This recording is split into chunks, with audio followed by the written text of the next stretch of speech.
Picture yourself shopping. You're minding your own business, getting what you need, when you notice a group of girls laughing hysterically with each other. But as soon as the laughter starts, it stops. One girl falls to the ground. That girl was me.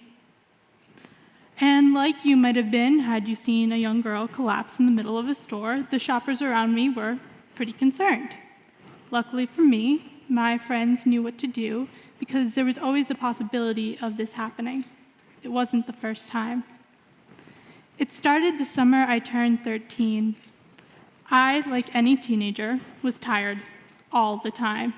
Didn't matter what I was doing. I could be in the car, talking to someone, playing a game. I was liable to fall asleep.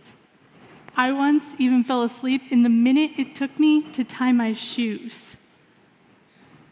When school started, things got much worse. I swear, that year, my teacher's voice sounded exactly like a metronome.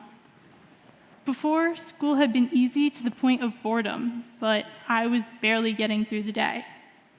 I tried to explain to my parents and teachers how tired I was, but I was a teenager, and all teenagers get tired. I tried to show them how when I would feel a strong emotion, such as laughter or anxiety, my knees would buckle to the point of me collapsing, but I was probably just dehydrated. More accurately, I was frustrated, I was confused. I knew that there was something not right. So I did what any other 13-year-old would do during a time of medical crisis. I Googled it. And lo and behold, there was the diagnosis that I would get from a neurologist a year later: narcolepsy with cataplexy. Have you ever pulled an all-nighter? How'd you feel afterwards? Probably not great. How about 2 nights in a row? Or 3? According to the Wake Up Narcolepsy Foundation, it's estimated that a person with narcolepsy experiences the same exhaustion as someone who has not slept for 48 to 72 hours. It's a long time. Generally speaking, what narcolepsy means is that I cannot control my sleep cycles. It leaves me in a kind of in-between state of wake and sleep all the time. Cataplexy is the other half of my diagnosis. Not everyone who has narcolepsy has cataplexy, but it's common in more severe cases. Cataplexy is when I feel a strong emotion, again, laughter, anxiety, and my central nervous system overloads. I become temporarily paralyzed. So that day in the store, while it may have looked like I had just fallen asleep or was unconscious, I was fully aware of everything that was going on around me. I just was unable to do anything about it.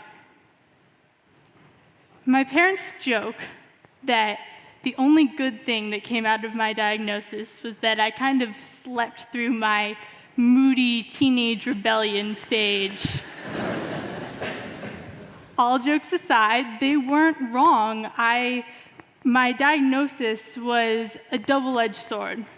On the one hand, I was ecstatic. It confirmed that I was not crazy, that I knew what I was talking about, and there was actually something wrong with me.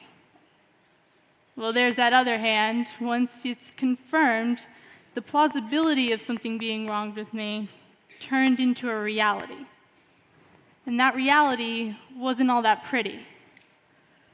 Not only did I sort of skip over the typical teenage experience, I had to start playing adult. It seems silly, but in questions of my health and my future, they would be automatically deferred to my parents. I had to step up and take responsibility in order for my point of view to be heard. I had to worry about my symptoms incapacitating me at school. I had to make sure that I was on a by-the-minute schedule for all my medications. I had to talk to my teachers and my guidance counselors and advocate for myself and for my education. And I had to worry about the future. Was I going to be able to drive a car or go to college or get a job? I had no idea, and that terrified me. My parents and family could sympathize, but they couldn't empathize. Only 1 in every 2,000 people have narcolepsy, and I was that one. But luckily for me, a lot more than 2,000 people have the internet. So again, I turned to Google, this time in search of a life led with narcolepsy. And surprisingly, I found one. I found a small, thriving community of people who on their Facebook pages and blogs and YouTube channels talked candidly about life with narcolepsy.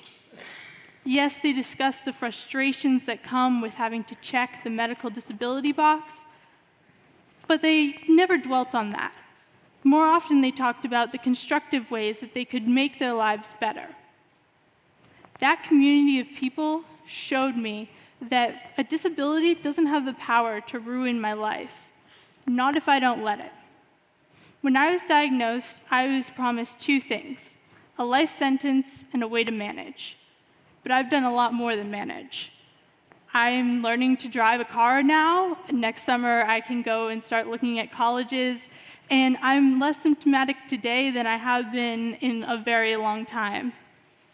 That's not to say I still don't have bad days or can stop thinking about it entirely, but it's taught me that even though I might have a disability and that there might be something wrong with the chemical nature in my brain, there's nothing wrong with me. Thank you.